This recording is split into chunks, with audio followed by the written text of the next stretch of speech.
अगर अन्याय के खिलाफ विरोध उठाने की भावना नहीं है, मैं समझता हूँ उस व्यक्ति के अंदर आत्मा नहीं है। और जो आत्मा नहीं है वो तो मरे के समान है।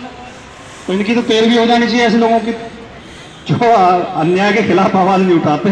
इनकी तो पैरवी हुई समझो। जिंदा वही है कि जिंदा हो तो जिंदा नजर आना जरूरी है और अन्याय से जुल्म से टकराना जरूरी है। तो साथियों, फिर एक दुष्यंत की लाइन बोल के मैं अपनी बात खत्म करूंगा कि हो गई है पीर पर्वत सी पिघलनी चाहिए, इस हिमालय से कोई गंगा निकलनी चाहिए।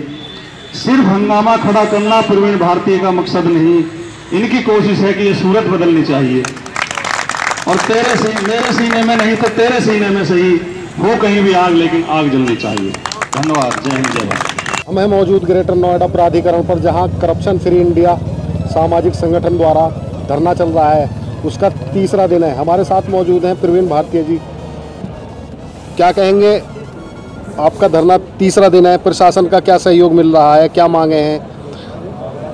देखिए, आज तीसरा दिन है भूख हड़ताल का और इसमें अभी तक जो हमारी मांगे हैं वो बहुत साधारण सी मांगे हैं। गांवों से संबंधित, शहर से संबंधित मांगे हैं।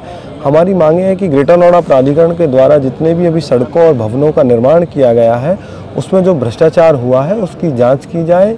उसमें जो दोषी अधिकारी हैं जिनके संरक्षण में वो करप्शन हुआ है उनको जेल भेजा जाए।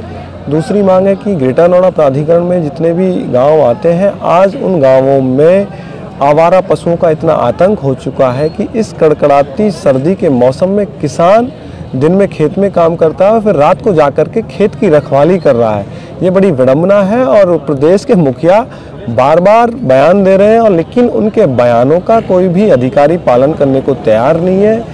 हमारी तीसरी मांग है कि जो ग्रेटर नोएडा की जो सड़कें जो गड्ढायुक्त हैं, वर्तमान में ऐसी कोई सड़क नहीं है ग्रेटर नोएडा की जो गड्ढायुक्त ना हो। हमारी मांग है कि उनको तत्काल प्रभाव से गड्ढा मुक्त किया जाए, जबकि ग्रेटर नोएडा एशिया का सबसे सुंदर शहर है। यहाँ इसकी जो धमक, साफ सफाई और सड़कों की जो धमक है, चमक है, वो विदेशों तक फेमस है, लेकिन पिछले 2 वर्ष से यहाँ कोई भी सड़कों का निर्माण नहीं हुआ है। यह निंदनीय है। चौथी मांग है कि प्रत्येक गाँव में, प्राधिकरण के अंतर्गत जितने भी गांव हैं उन गांवों में तालाबों को सौंदर्यीकरण किया जाए। बच्चों के खेल के भविष्य को ध्यान में रखते हुए खेल के मैदान का वहाँ निर्माण किया जाए, जिससे कि वहाँ बच्चे गांवों के खेल सकें। आज प्राधिकरण ने सबको अधिग्रहण कर लिया है और गांवों को समेट के रख दिया है, तो ये बड़ी विडंबना है। इन सभी मांगों को लेकर के आज तीसरा दिन भूख हड़ताल का है। अधिकारियों की बात करें तो यहाँ कोई भी अधिकारी अब तक अनशन को लेकर के कोई चर्चा करने, वार्ता करने नहीं आया है। दरअसल तानाशाह रवैया है प्राधिकरणों का, अधिकारियों का। हम लोगों ने भी ठाना है कि जब तक हमारी मांगे नहीं मानी जाएंगी, मानी क्या, जब तक उन पर कार्रवाई, उनका समाधान नहीं होगा, तब तक भूख हड़ताल जारी रहेगी। अच्छा, मुख्यमंत्री योगी आदित्यनाथ जी ने भी इस प्राधिकरण का जिक्र किया था। देखिए, ऐसा है, मुख्यमंत्री जी ने जिक्र किया कि वो ट्वीट करके कि ग्रेटर नोएडा प्राधिकरण को जो बसाया गया था वो मुनाफे के लिए बसाया गया था, औद्योगिक क्षेत्र, औद्योगिक को बढ़ावा देने के लिए बसाया गया था। आज प्राधिकरण जो है विकास का अड्डा, और स्वयं वो कह रहे हैं। मैं ये कह रहा हूँ कि जब मुख्यमंत्री जी को पता है कि यहाँ भ्रष्टाचार चरम सीमा पर है, तो उनको अधिकार है वो तत्काल प्रभाव से इसकी जाँच सक्षम एजेंसियों से कराएं और जो दोषी अधिकारी हैं उनको जेल भेजें। भय बिन प्रीत नहीं है, खाली बयान और भाषणों से कुछ नहीं होने वाला। जमीन पे, धरातल पे जब कार्य होगा जब ही कुछ होगा।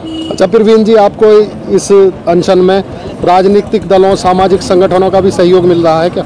देखिए, आज तीसरा दिन है। जितने भी सामाजिक संगठन हैं, ये सभी की पीड़ा है, ये व्यक्ति विशेष किसी संगठन की नहीं है, सभी लोगों की समस्या है। सभी सामाजिक संगठन आकर के अपना समर्थन दे रहे हैं। पार्टी के कार्यकर्ता, पार्टी के पदाधिकारी भी यहाँ समर्थन दे रहे हैं। और समर्थन देने की बात यह है कि भाई देखिए, जब तक इन समस्याओं का समाधान नहीं होगा, ये समस्याएं सभी की हैं, सब लोग समर्थन कर रहे हैं। मैं सभी का आभार प्रकट करता हूँ। धन्यवाद।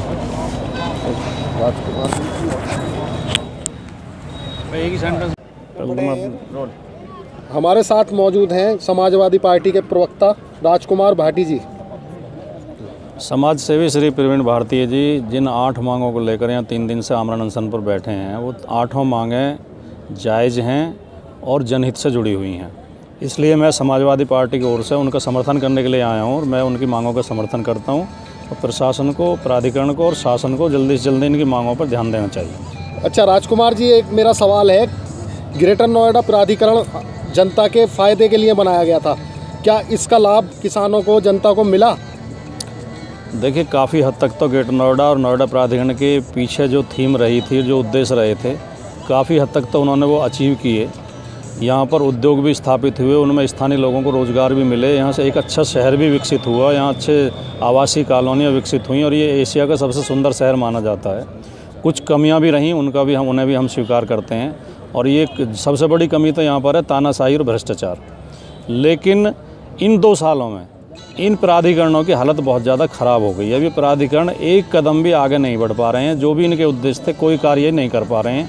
प्राधिकरण में ना कोई विकास हो रहे हैं, साफ़ सफाई तक की व्यवस्था नहीं है, पार्क सूखे पड़े हैं, कोई वृक्षारोपण नए हुए नहीं है, सड़कें, सारी सड़कों में गड्ढे हैं, सड़कों के निर्माण नहीं हुए हैं, मेंटेनेंस नहीं हुआ है। प्राधिकरण में सिवाय रिश्वतखोरी के, भ्रष्टाचार के, लूट के कुछ नहीं हो रहा है।